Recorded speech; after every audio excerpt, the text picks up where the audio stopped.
अकर्तृत्व अभोक्तृत्व भाव को जगाते जाए।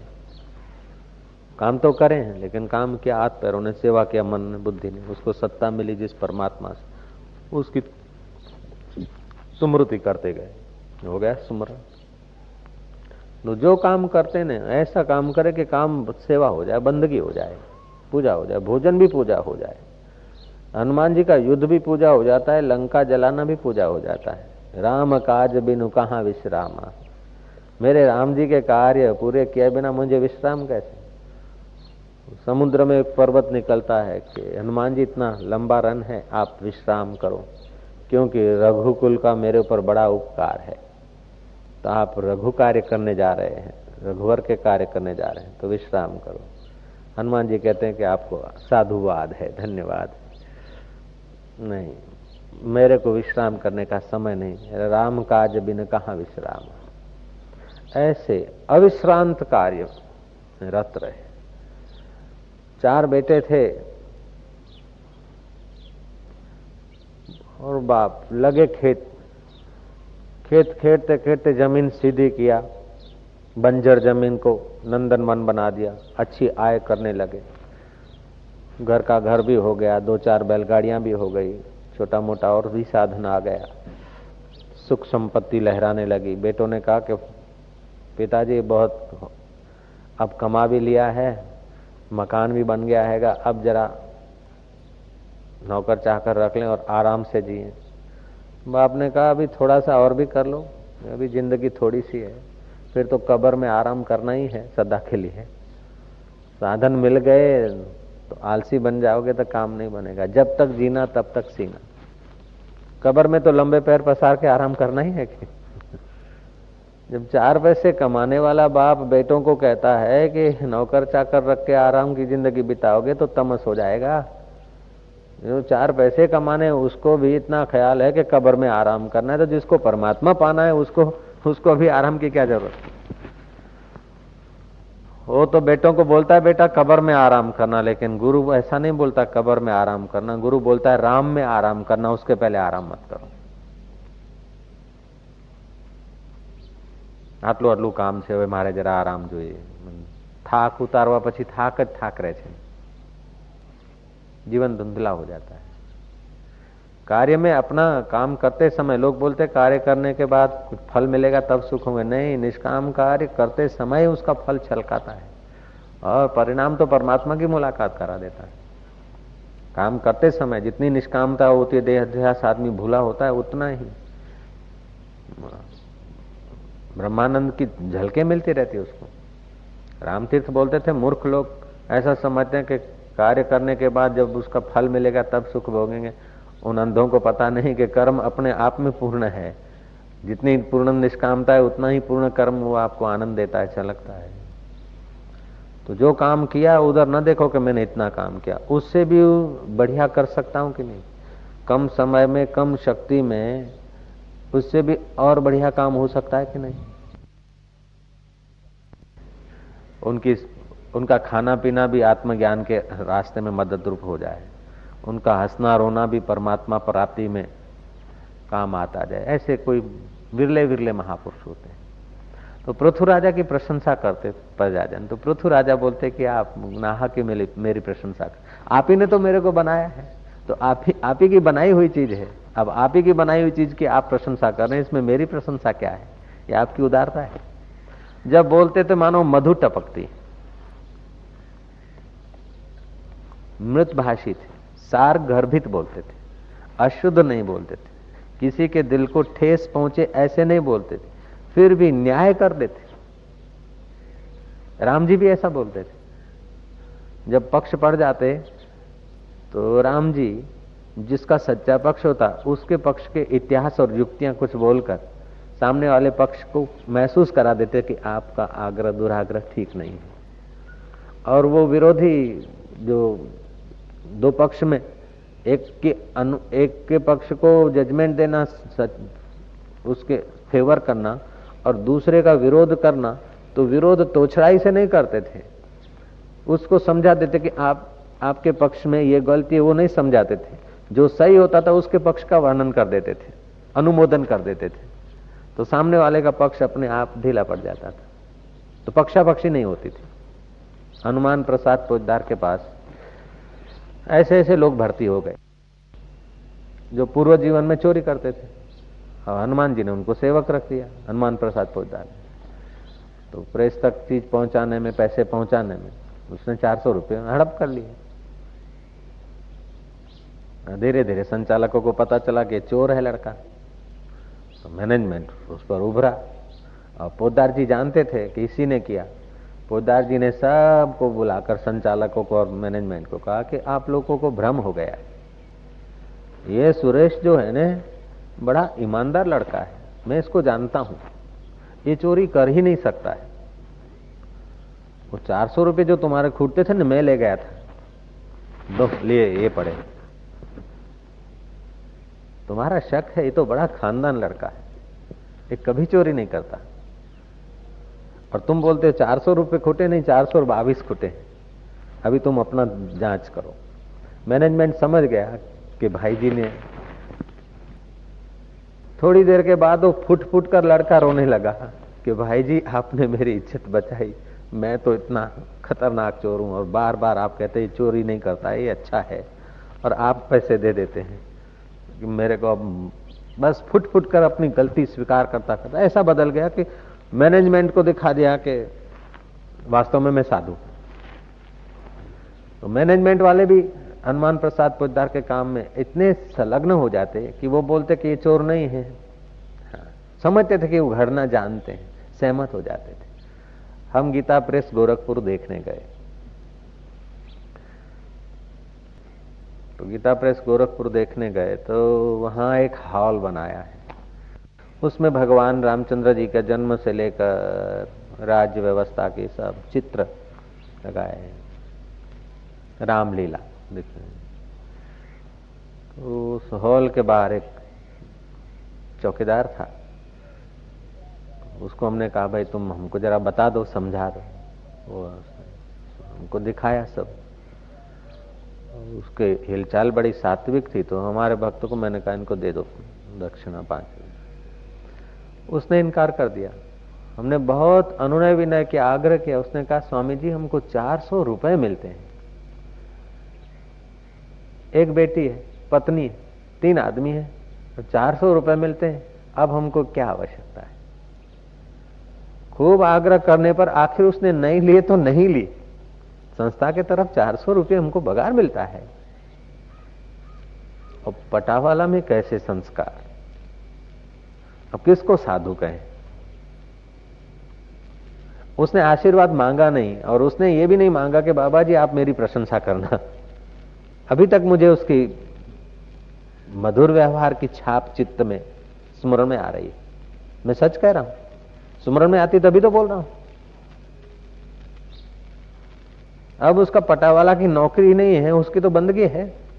हालांकि हनुमान प्रसाद पोद्दार अब उस समय हयात नहीं थे, ब्रह्मलीन हो गए, फिर भी वो पटावाला कि भाई जी इतना इतना सेवा करते हैं, उनकी जगह पर मैं तो मकान झोपड़ी है, और 400 रुपए भी मिलते मैंने, और 3 आदमी। अब गोरखपुर में महंगाई भी काफी होती है, 400 रुपए में क्या होता है, नहीं लिया तो नहीं लिया। और केवल हमसे नहीं, किसी से नहीं लेता।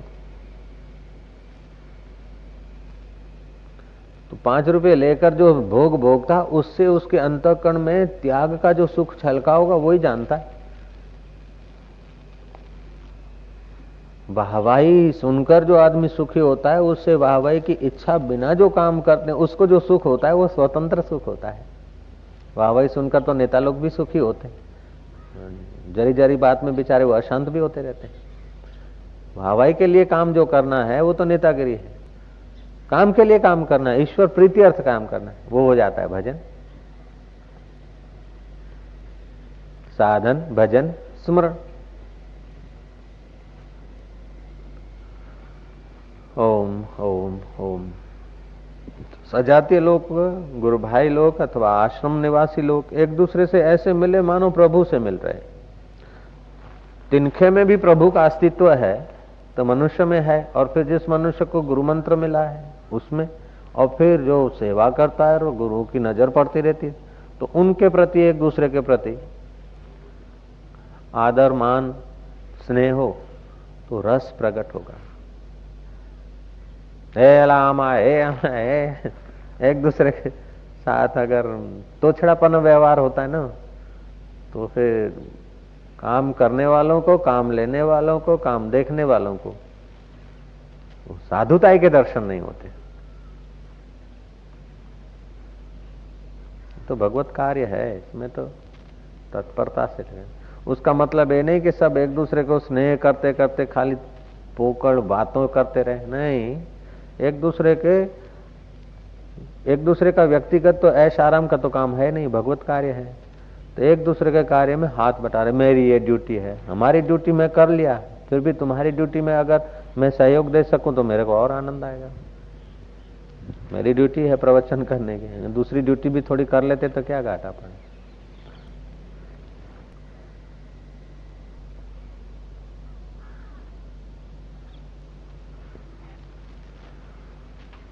अपने को जो ड्यूटी सौंपा है उसमें अपने को कैसे भी करके वो काम तत्परता से करना चाहिए। कि बापू નથી करता तो करावવાની આપણી योग्यता विकसावी જોઈએ।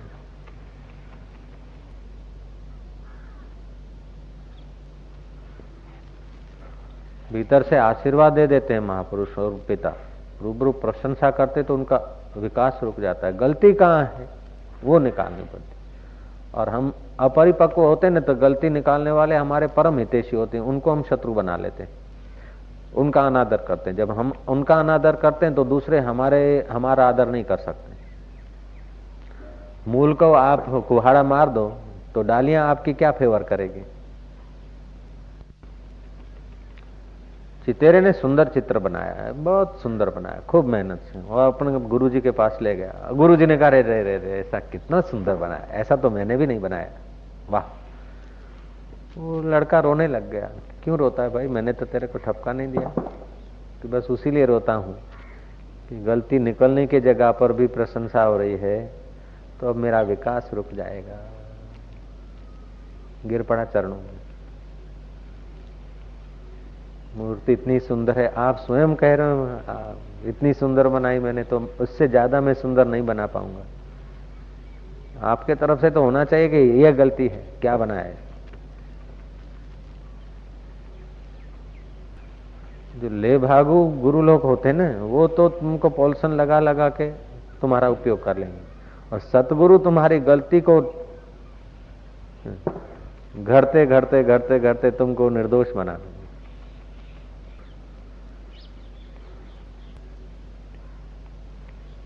इसलिए करने में सावधान, लाभ ज्यादा होता है और होने में प्रसन्न। अंतःकरण की ऐसी अवस्था बना दे कि अपने मन के प्रतिकूल हो जाए, फिर भी उद्विग्न न हो। जुलसाने वाले लोग एकत्रित हो जाए, फिर भी न जुलसे, तो आपको विजय हो गई। महापुरुष लोग इसलिए तो भिक्षा करने जाते थे। अनुकूल भोजन थोड़ा मिलता है भिक्षा में, तो जो उनके पास होता है निकाल देने जैसा वो टुकड़ा देंगे, खा पी के जो बचा है अथवा ऐसा वैसा दे देंगे, अपमान से भी देंगे।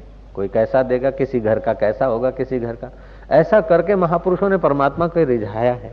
भीख मांगनी पड़ी तो भीख मांगी। समर्थ रामदास जैसे, गोपीचंद जैसे, राजा भरतरी जैसे, लीलाशाह बापू जैसे भीख मांगते हैं, भिक्षा मांगते हैं, जिनके एक दुआ मात्र से हजारों आदमी खा सकते हैं, मेघ बरस सकता है, सूर्य की गति विचित्र लीला कर सकती है। ऐसे पुरुषों ने कटोरा लेकर भिक्षामदेही किया है।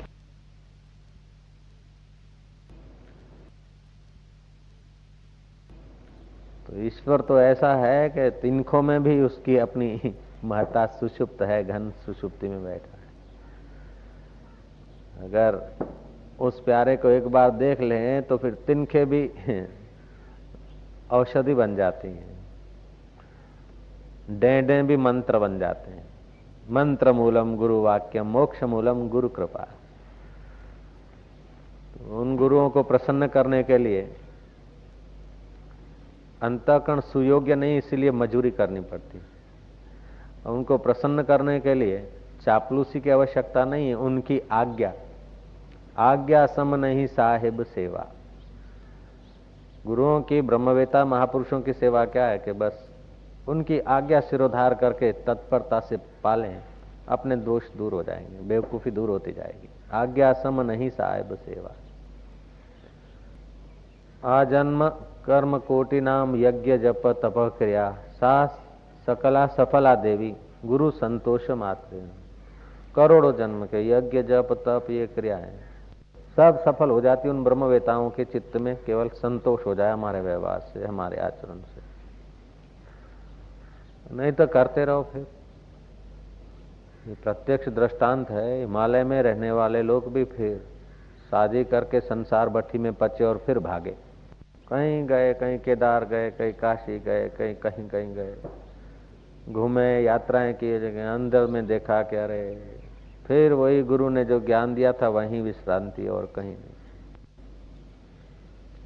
दक्षिण भारत की यात्रा करने गए, पूछा क्या हाल है कि अब बता नहीं सकते, सिर नीचे कर दिया।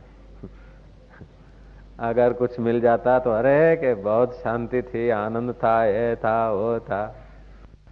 विवेक जगेगा ना तो अंदर के सुख के बिना सब भटकना है।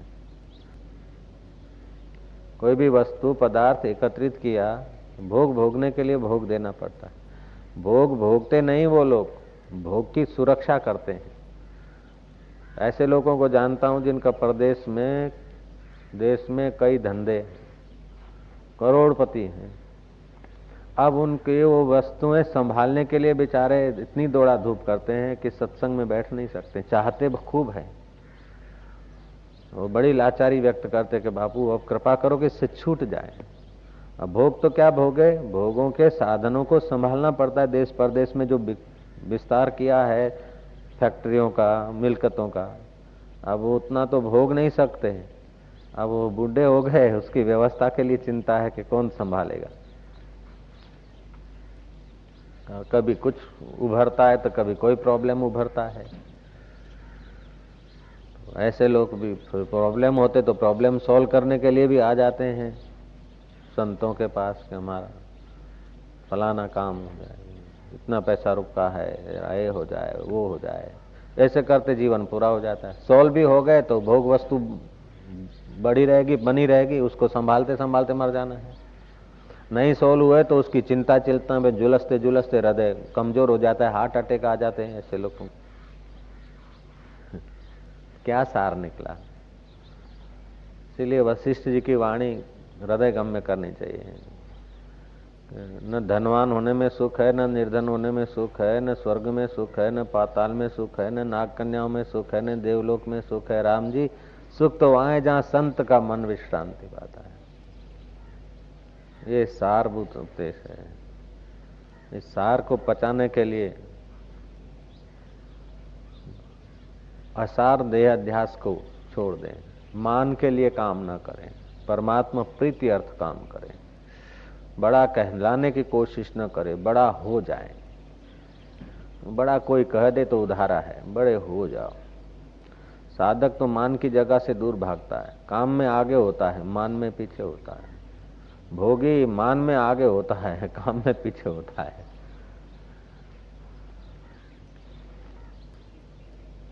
सेवा में स्नेह से सेवा की जाए तो सजातीय संस्कारों में एकता हो जाती है, विजातीय पे जल्दी विजय मिल जाता है। एक दूसरे को अनुकूल होकर अगर सेवा की जाए तो बड़ी हिम्मत आती है, अंतःकरण पावन भी होता है। एक दूसरे को की तकलीफ जानकर उसके अनुरूप होकर सेवा करें तो बहुत साथ मिलता है। वृंदावन में कोई मस्तराम बाबा थे, बड़े मौजी थे, जीवन मुक्त संत थे। राजा उनमें बड़ा स्नेह करता था। राजा कई बार कहता कि बाबा जी मेरे राज्य पधारो, मेरे गांव पधारो पधारो। बाबा जी चले, बोले आ गए हूं, बोल। महाराज जी आज्ञा करो। मैं जो आज्ञा करूंगा मानेगा? महाराज सिर भी आपके चरणों में अर्पित है, आपकी आज्ञा तो शिरोधार। बोले फिर मेरे को राजा बना दे, मेरी ये इच्छा है। आज जो आज्ञा, मैं एक राजा बना दे। वो अभिषेक हो गया, तिलक हो गया, महाराज आप राजा है। अब मुकरेगा तो नहीं, नहीं नहीं आप राजा। बोले अच्छा। राजा के तख्त पे बैठ गए जीवन मुक्त फकीर मस्तराम बाबा, उनको रख दिया, नीचे बैठ गए। हुक्म कर दिया कि जो रानियां हैं रनवास में वो दासियों की जगह पे नियुक्त हो जाए, और जो दासियां हैं वो रानियों की जगह पे नियुक्त की जाए। फरमान हो गया, वट हुक्म। और राजकुमार को जरा पिटाई हो जाए, राजकुमार को बंदी बनाया जाए, पिटाई किया जाए। पिटाई कर दी। मुनिमों की जगह पे सेठों को रख दो, सेठ की जगह पे मुनिम रख दो। 3 दिन में तो बड़ा अस्त व्यस्त हो गया, धमाधमी हो गई। कलेक्टर की जगह पे चपरासी को रख दो, चपरासी की जगह पे कलेक्टर को खड़ा कर दो। ऑर्डर इज ऑर्डर, वट हुक्म। हिटलर शाही से भी पावरफुल और फकीर शाही का हुक्म था। सब अंधाधुंधे होने लगे, सब खिन्न होने लगे। 3 दिन हुआ, राजा को बोला कि ले अब संभाल, तेरा जैसा था वैसे का वैसा पहले जैसा कर दे, हम जा रहे हैं। क्यों बाबा जी जा रहे? ले बस 3 दिन में ऐसा क्यों कर दिया? कि ऐसा उसलिए किया कि रानियां हुकूमत तो करती है लेकिन दासियों को क्या तकलीफ होती है उनको कम वक्तों को पता नहीं, इसलिए दासियों की जगह पर रख के उनका जरा ऐश आराम का स्वभाव तोड़ दिया। और दासियां रानियों को देख के ईर्ष्या करती है, लेकिन रानियां होने की उनकी अक्ल भी तो नहीं है, वो भी उनको पता चल जाए। और तुम्हारा राजकुमार जिस किसी को मारपीट करता था, बंदी बनवा देता था, उसको बंदी बनने से क्या अनुभव हुआ, जरा फिर दूसरे को बंदी बनाए। मारपीट से उसको अनुभव हो गया। और जो नौकर पटावाला थे वो साहबों को देखकर ईर्ष्या करते थे, और साहब बिन जरूरी पटावाला का शोषण करते थे। इसलिए साहबों को पटावाला की जगह पे रख दिया तो कितना मेहनत पड़ता है आज्ञा पालने में और इच्छा पूर्ति तुम्हारी करने में। और पटावाला को साहबों की जगह पे रख दिया तो अयोग्यता का अपना दर्शन हो, अपनी अयोग्यता का दर्शन हो, तब पता चले कि हम जहां थे वहीं ठीक थे। तुम जरा ऐसे ही बन गए थे, लापरवाह हो गए थे, इसीलिए आकर तुम्हारे राज्य में थोड़ी वैमनस्यता घुस गई थी, उसको हटाने के लिए पोस्ट चेंज कर दिया। फिर सबको समझ में आया कि हमको अपनी अपनी जगह पर सेवा कार्य करके निखरना चाहिए।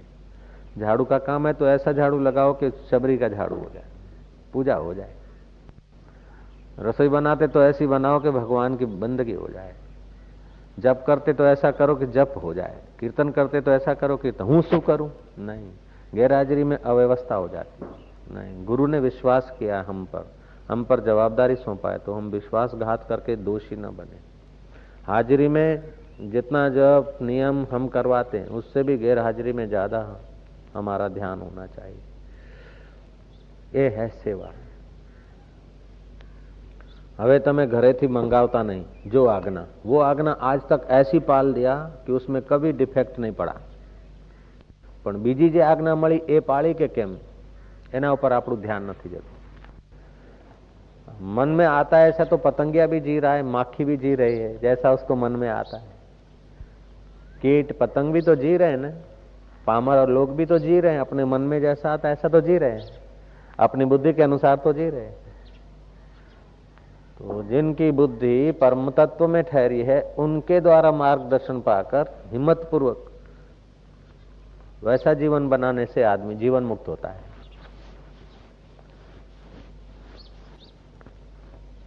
तो 50 साल करो, 25 साल करो।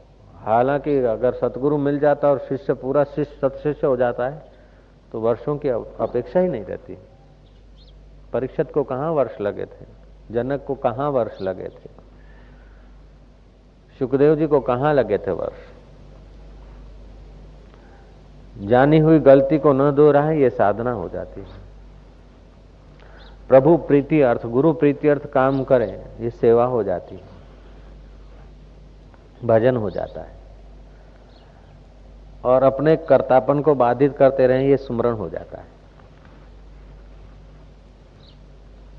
साधन, भजन और सुमरण। जो ठग या ठगनी ठगे वह ठग को आदेश। ऐसा माया ठगनी है, धोखे में डाल देगी।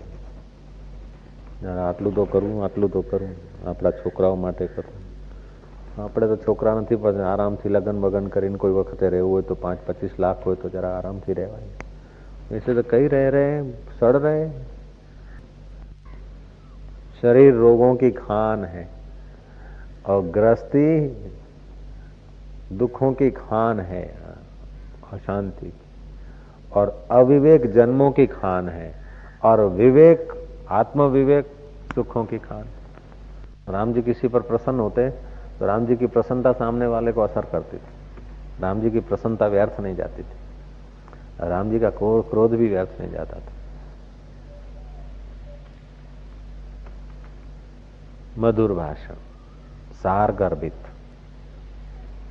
और अपनी जवाबदारी. प्रजा में कभी कोई दुख हो जाता ना प्रजा को, तो राम जी बहुत दुखी होते थे.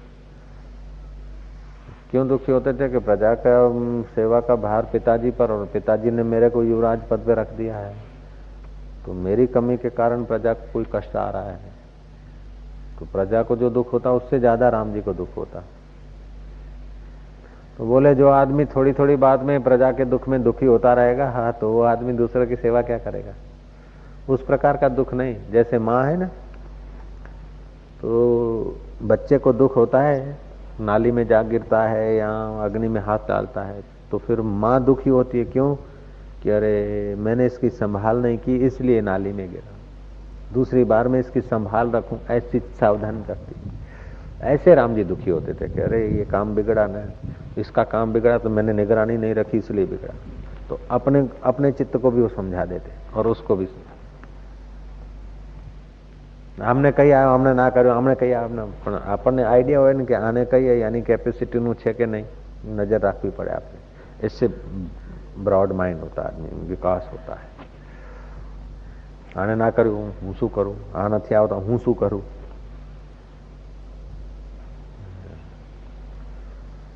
ये अपने विकास का गला घोंटना है. ईश्वर हमारे से न जाने क्या करवाना चाहता है.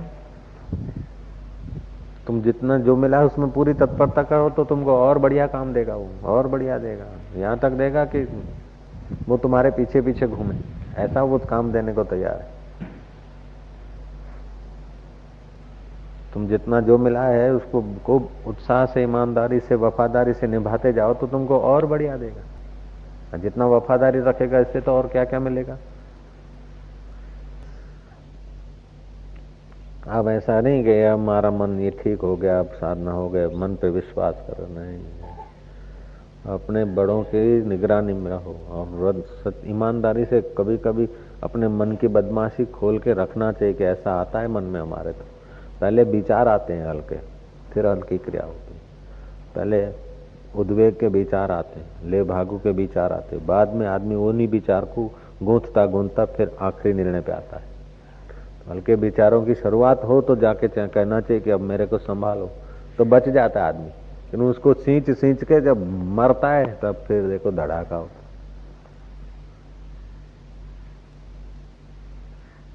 ईश्वर के तरफ जाने से कंचन, कामिनी, धन, वैभव बिन बुलाए आ जाएगा. जैसे सागर में नदियां बिन बुलाए आती, ऐसी चीजें बिन बुलाए आके.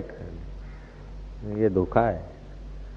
5-25 लाख, 5-25 करोड़ भी मिल जाए और ईश्वर का रास्ता छूट जाए तो धोखा है.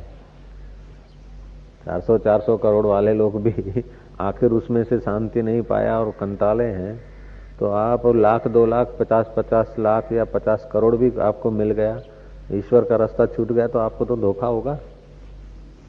इसलिए सावधान रहना चाहिए.